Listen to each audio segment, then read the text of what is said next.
Good evening, everybody. This is James Lawrence with John Waters for English Spirit at Evening. very sunny Treguddick Manor. What was meant to be a Facebook Live broadcast, but we had some technical difficulties, so you'll be watching this in retrospect. We've already started a little bit on... Tell us again, what are we cooking this week, John? So we're going to do venison, gorgeous, super lean, low cholesterol, a really good alternative to fillet steak and a lot less expensive. You can get hold of it. This is steaks of venison haunch. Your butcher will have it. Most places have got it. I've quickened this process, well, I've lengthened the process, but quickened it for the point of view of doing tonight's shoot. I've boiled this in a vacuum bag at 54 degrees for an hour, and it is like touching foie gras. Super tender, medium rare. So we'll come back to that. If you were doing it without a boil in the bag kind of bit of kit, you'd sear, cover in some grease-proof paper or foil, and whop in a hot oven for 8 minutes to cook it all the way through. Leave it to stand until the sauce is ready. So our sauce is fantastic. This is really rich. You don't need much of it. It'll go for miles. You can put it on bread the next day. It's just gorgeous. Lovely sandwich filler with hams and stuff like that.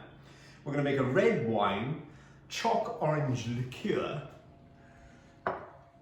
chocolate sauce. Absolutely to die for. Wow. The only thing that's a bit sad about this sauce is that, look at all these things. We've got all these things here that we're going to use to season and flavour our sauce with. Some fattish bacon, not pan cheddar, not enough fat, but fat bacon, shallots, head of garlic, fresh thyme and some bay leaves from our garden. And all of that is going to go in and infuse itself into a reduced sauce. Then we're going to sieve it and chuck all that away, which is a bit of a waste, but the flavour is definitely worth having. Anyway, I'm getting a bit dry in the old throat now, and James has prepped the most amazing drink here. We've got Choc Orange, a brand that you've never heard of. Apparently, I think this might turn out to be quite well commercially. I think it's called Feather Tree. Feather Tree, so that's very good. If you're an avian, that'll be gorgeous for you. Unless they've used genuine feathers. Spiced orange ginger ale over crushed ice with a torn half a bay leaf to add a bit of finesse. Let's have a go, shall we? Yeah. Better late than never. Better late than never. Cheers. 2 meters. Still.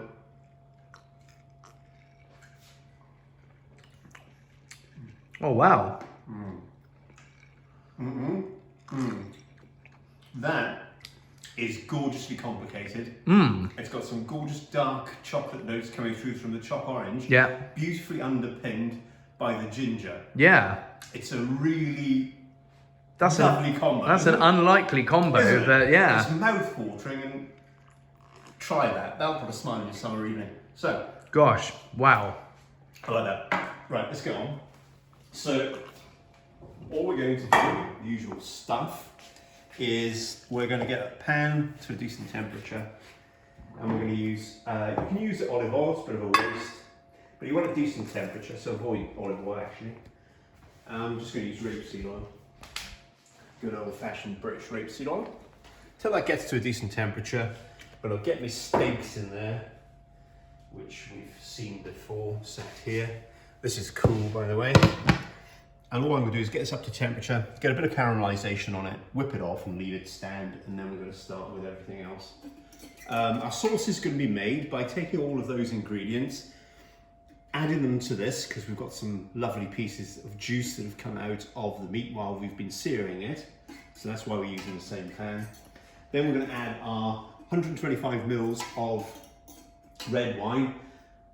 Doesn't need to be expensive. This is around about a £5, Cabernet Sauvignon, Australian, perfectly drinkable, with 125 mils of our Choc Orange Liqueur. Smell it before you put it in, because it is just heaven on earth, that combination.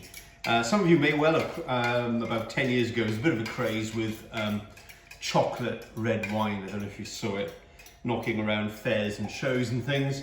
And at the time I thought, oh, that's crap. But I think if you do a good one, it does work. So sniff it before you You pop it in the pan. It's gorgeous. Actually. Where's it gone? Here's our mix Here it is. Here is the premix. Have your view. That's a premix here. I'm gonna go for another sniff of that. Now that smells like Christmas in May. That spicy red wine, chocolate orange. How is it possible? And yet it is. Lovely. Sounds good to me. Yeah. So I'm just going to season the steaks before I put them in. What was that? That was That's just pink salt. Yeah. It's any old salt. Salts are great. Rock salt. Always go for a non-free flowing salt because they add iodine and other things to keep it flowing, so it's not all salt. So rock salt's very nice. Wow, I didn't know that. And the classic sal de gris is a French rock salt style thing that's used. Yeah. And different rock salts have a different flavour because they've got other minerals which give them the colour. Sure. Find one you like, find one that you like for a particular recipe. But worth trying, and they're inexpensive these days, so you don't have to. I think that was about £4 for a lot, including a rather slick grinder which you can reuse.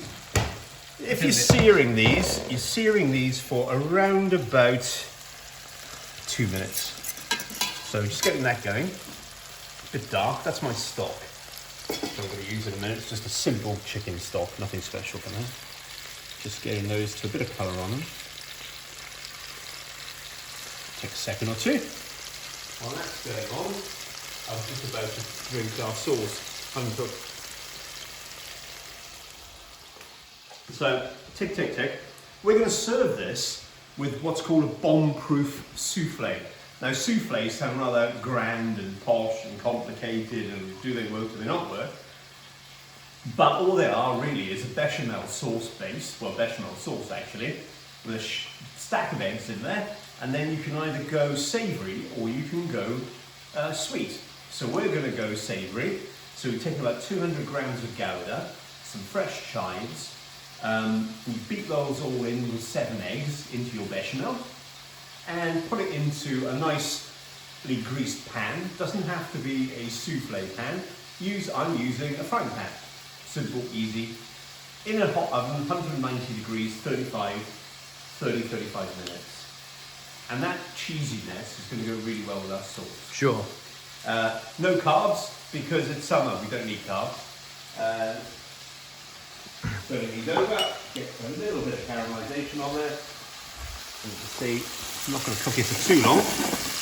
Just nicely crisp around the edges. See, we're getting some interesting stuff in there already. All the juice is coming off. Smells good. Smells great. I'm going to whisk those out in about a minute.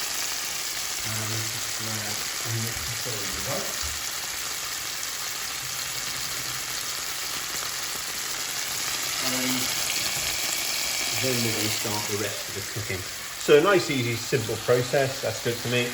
Don't overcook it. Actually, to the untrained nose, this smells very much like a herbal version of pigeon to me. Really quite pigeon-esque. A bit too big to be pigeon, that would never fly. So take all of these bits now. I'm just going to caramelise these off. Okay, that's going to go everywhere. Hot. Be careful. Just remind us again, what have we got in here? We've got onions. We've got 2 shallots, 2 rashers of bacon, a head of garlic, and the oil. So that's all we've got in there. Very, very, very simple. And all of this is going to give us flavour to infuse. We've got more oil in here as well because the challenge with the chocolate is getting the chocolate to emulsify in so the sauce doesn't split. Sure. So we are going to use a whole range of different oils to get it to bind with the watery content that is left after the liqueur and the wines boiled off. Now this is beginning to, just have a smell of that. I mean, this is an extraordinary experience. You want to try this at home because there's so many great, and smell that at the same time, and then all of a sudden you've got this gorgeous transition, and they really are, there's so much in common there. God, I wish everyone else had smell-o-vision. Because this is good. So, now this is getting there. I'm not going to put my herbs in until a little bit late, until I'm going to add my alcohol, because the alcohol will be able to solubilize, drag out a lot more of the oils and the plant material. If I put them in now, they're going to boil off, it'll smell great, but none of it will be in there. So our job is to get everything in there. Like our job with liqueurs and spirits is to get everything in the liquid, Yeah. not in the heads, not in the tails, not on the floor. Yeah? It's not a jab at production, that's just a statement. So we're just going to get the onions so they've gone transparent, which is good enough at this stage for us. You can see that's looking pretty good. Remember, sadly, all of this is going to go astray, but it's worth it. So, oops, it's already going astray because I have bad ingredient management skills today. Right, I'm kind of okay with that. So, next bit is add our 1-to-1 mix, chocolate orange and our lovely wine. Now that, I'm going to reduce that by about half. Okay. Yeah, and then I'm going to add around about 300 odd mils of chicken stock, just there, to finish it off. So just dragging that down there. It's going to be good. And at this point, my herbs going.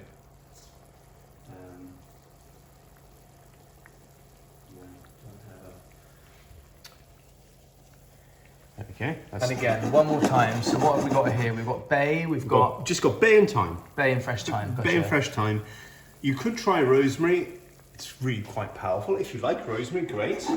Now this sauce is going to be very rich, and so one of the good things is to kind of embolden it a bit with some black pepper, and that will give us something to cut through the incredible richness. Because remember, we saw chocolate ago. Yeah. You know, and there's a lot going on. There's a lot going on in here, and that's beginning. Just keep sniffing, because it is well worth doing that. I'm now on the hunt. Do I have?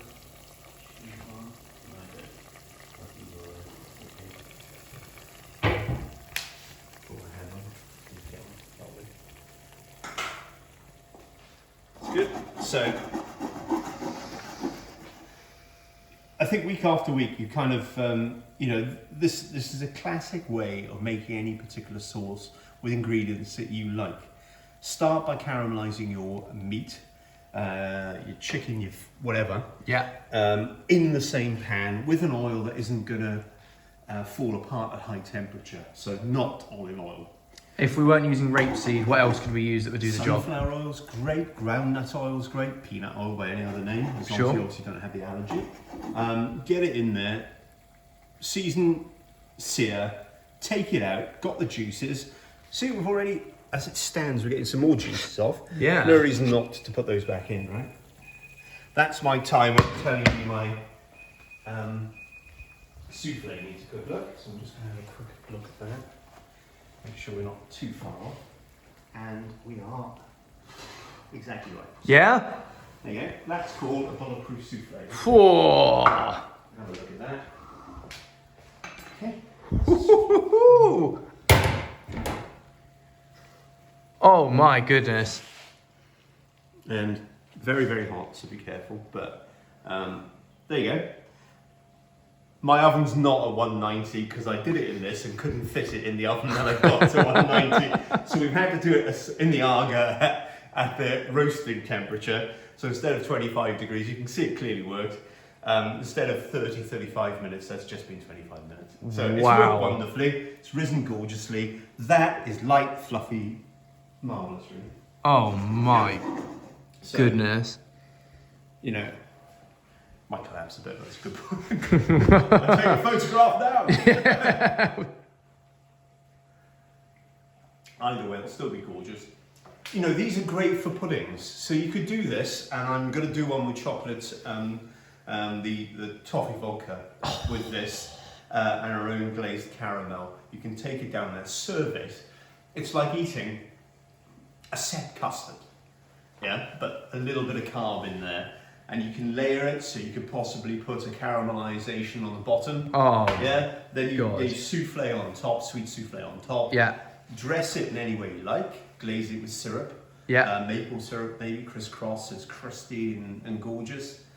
World's your oyster, really. So yeah, good fun. Right, we're nearly there with this. So I'm just going to take that down a little bit more, see in there, and then we're going to add.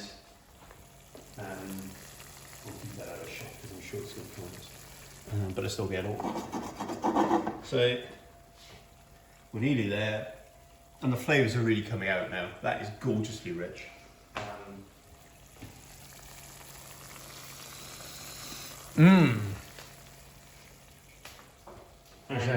Yeah. Now all we're going to do is nearly there, so that's quite good. In this size pan, you can see it's got a lot more viscosity. People always say, "Oh, how much should you reduce it by?" Always look on the side of the pan. You can see a kind of tide mark right up here.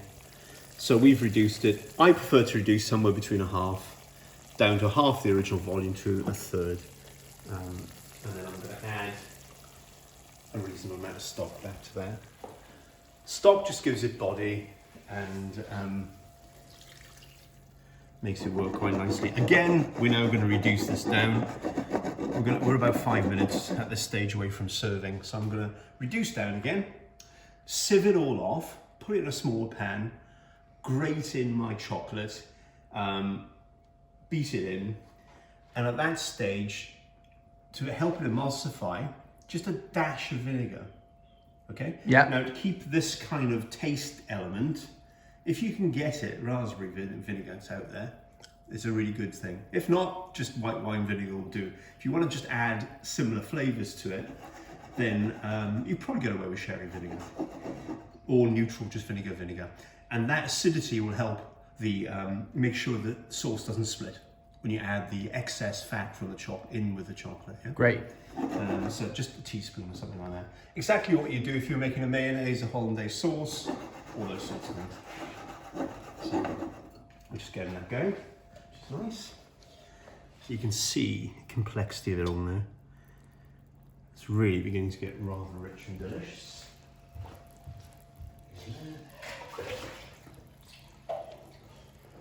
Just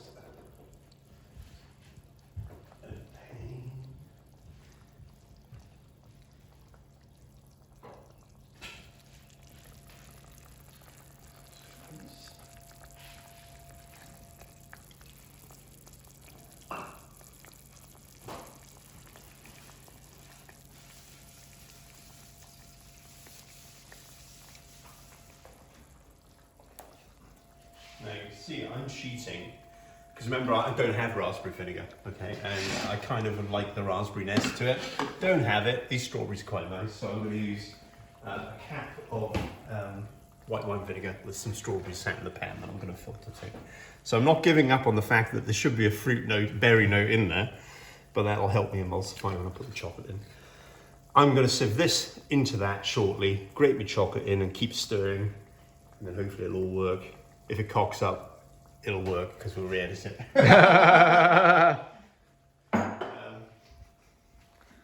No, we'll live and die by strawberries and vinegar. Strawberries and vinegar. Vinegar, it's really interesting. So, you know, salt and vinegar both embolden and amplify flavour. They don't change it, they enhance it. Your choice. And you use them any way you like. Pepper changes flavour.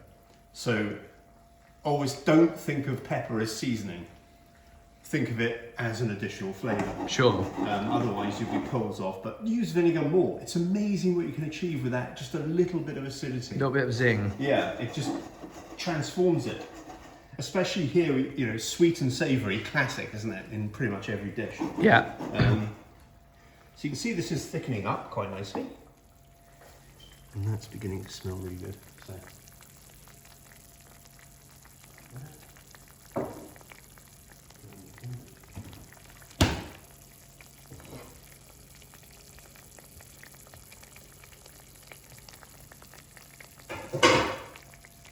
It's a rather easy meal. This one's a bit of extended. Actually, it's pretty good that we're going to be clipping it down. I'm just going to give that 2 minutes more.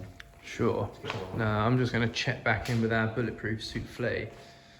There's still a lot of it. It's still, that's where it'll stay now. That's delicious. So that will be gorgeous. Wowza. I think you'd enjoy that. I mean, I think they're great. I think I'm going to enjoy it. Kind of pudding. They're really good. They're a really interesting thing. Well, it's just very different, isn't it? You'd be very pleased we still have some of the espresso coffee frozen creme anglaise for pudding. Ooh. Which is rather marvellous. So. That's another thing. If you do want to make an ice cream, make a creme anglaise first. So you're going to basically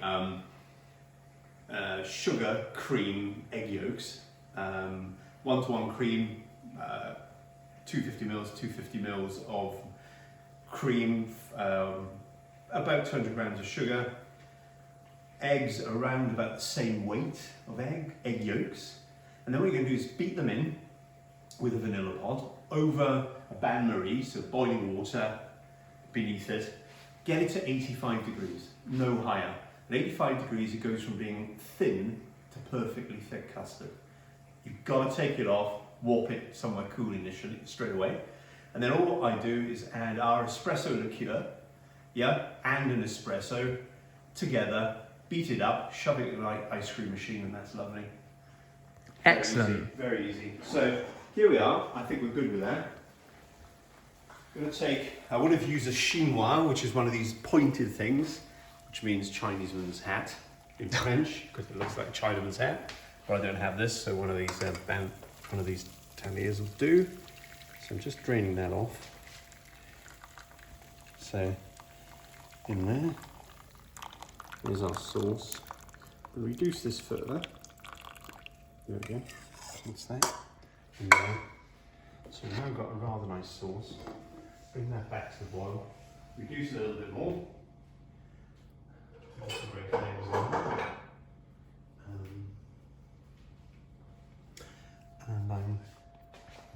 You can see it's almost chopped anyway. I like that. The vinegar's just beginning to boil off acidity wise. Oof.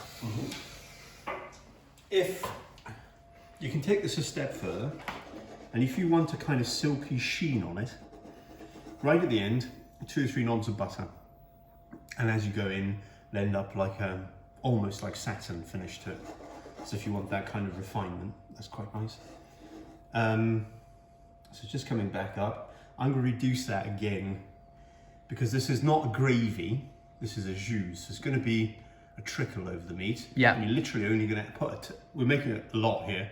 So we're going to make a tablespoon. We're literally going to put a tablespoon per steak over it, just to coat it, because it is so gobsmackingly flavoursome. Wow. Yeah.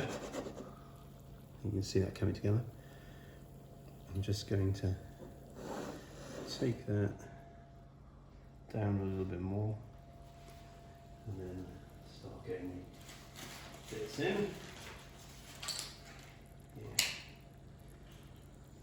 Probably looking at just the 2 squares. Put this in. Any particular chocolate in an ideal world? Cocoa percentage? Does it matter? The sauce is quite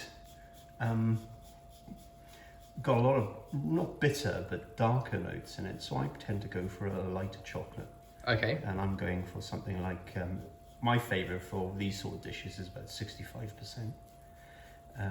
But if you like dark, remember dark is very bitter though, so you know that could not go down too well for you.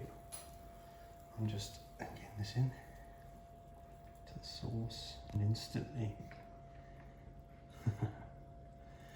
getting some gorgeous bits in there. Just gonna get that a little bit more. This is really a finesse, but worth the effort.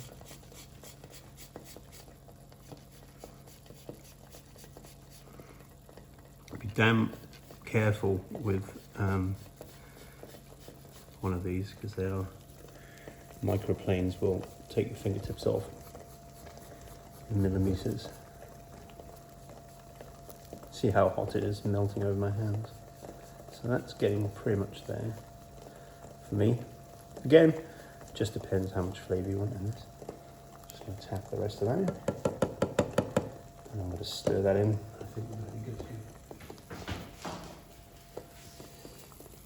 Let's see.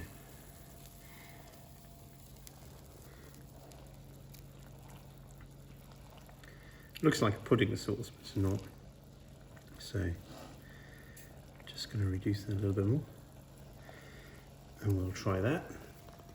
See if we're there.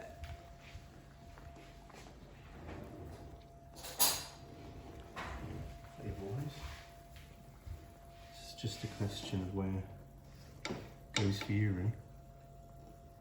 Oh no.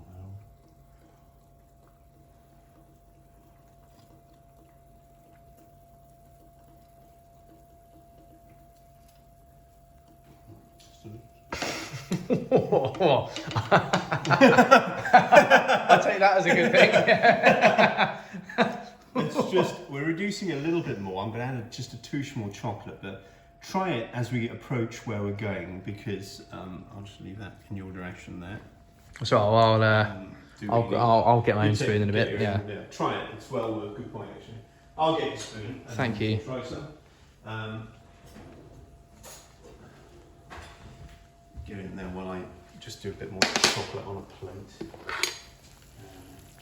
Yeah. I mean, it's so gorgeously complicated. This is really interesting. Whoa! Big, isn't it? I mean, really big. I don't even know where to start with that. I mean, it's whoa! Yeah. And it's so rich. I mean, it coats your mouth.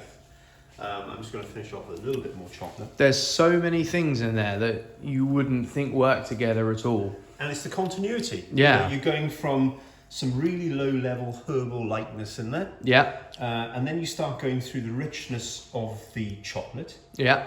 And then you end with the almost the buttery fattiness of the stock, which is mouth coating and gentle and gorgeous, really. And you kind of got spicy notes from the wine, and absolutely. But yeah, it's just mouth watering. That is a symphony. So we're just going to reduce this a little bit more, and then we'll serve. So I'm just going to get a plate to place up in a moment, and then we'll go from there. Just going to leave that simmer while I organise the plate. Now, one question I'll ask on behalf of the live audience we don't have this week is if we don't have sous vide machine and we're just looking to start with a cut of, say, venison or anything else to caramelise it before we sear it, what else could we use as an alternative? As a sous vide, well, just caramelise as you like. Alternatively, if you've got a thermometer at home, even a meat thermometer, bring the water up to around about 65 degrees. And pour it into a saucepan. Make sure the saucepan, wrap a towel around the saucepan so it's insulated. Get your meat in a placky bag so water can't get into it. Immerse it and leave it for an hour. That'll pretty much do the job. Gotcha. Yeah? About 65 is normally pretty good at room temperature. That's how you end up with meat like this then. It's well worth trying. For everyone's benefit, I'm just going to give that another little poke. So, I mean, you can't tell how tender this is, but yeah, it's well worth it. You see that? You can see that's taking a kind of harmonious nature. Yeah, it's definitely getting there, isn't it? So now, just looking at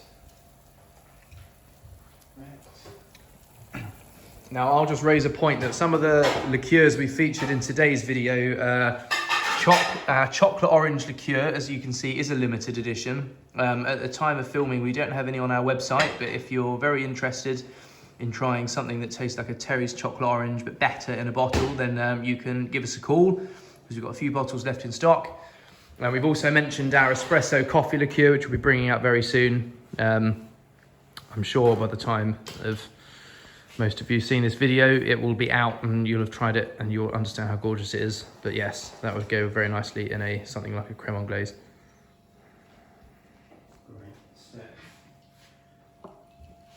just going to get some meats together here. Some nice pieces. And there.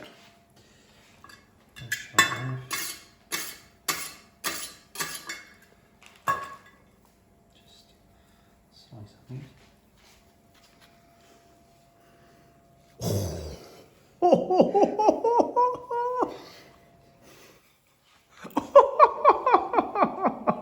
I'm sorry, I know it's only boil in the bag, but you know.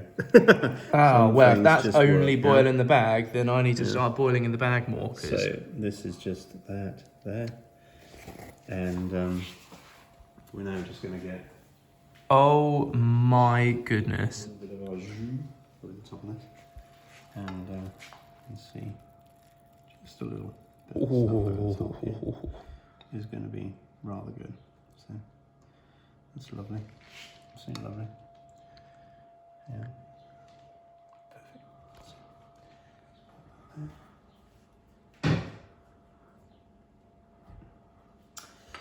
And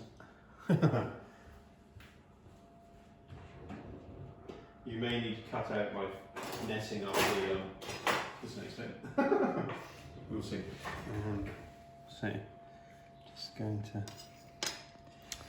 take. Defenders on, it's the bomb-proof souffle. It is the bomb-proof souffle,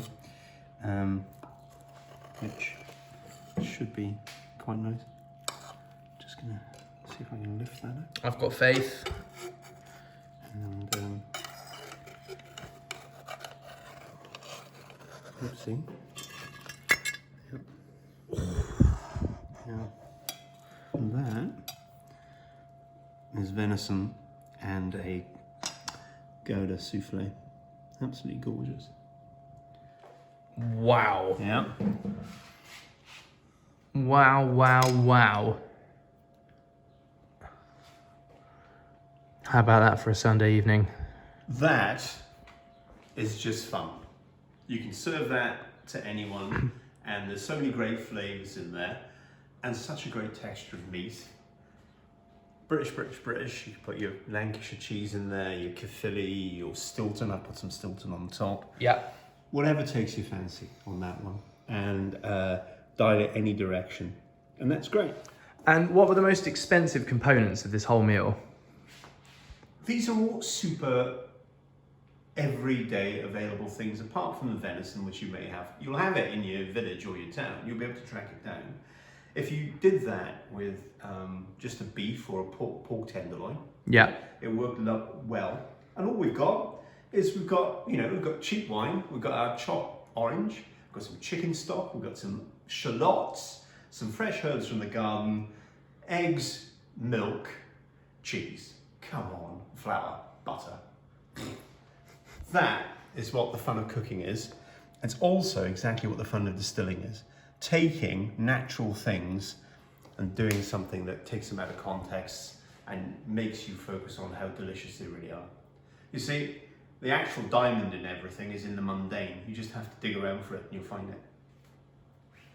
Amen. Would you like to eat? Wowza, yeah, sounds good. All right. You want to do a closing bit? Very good. Right, well, thank you very much, everybody. Sorry we couldn't do it live this week. I'm sure you'll enjoy it anyway. Once again, the spirit from this week has been brought to you by none other than our Chocolate Orange Vodka Liqueur.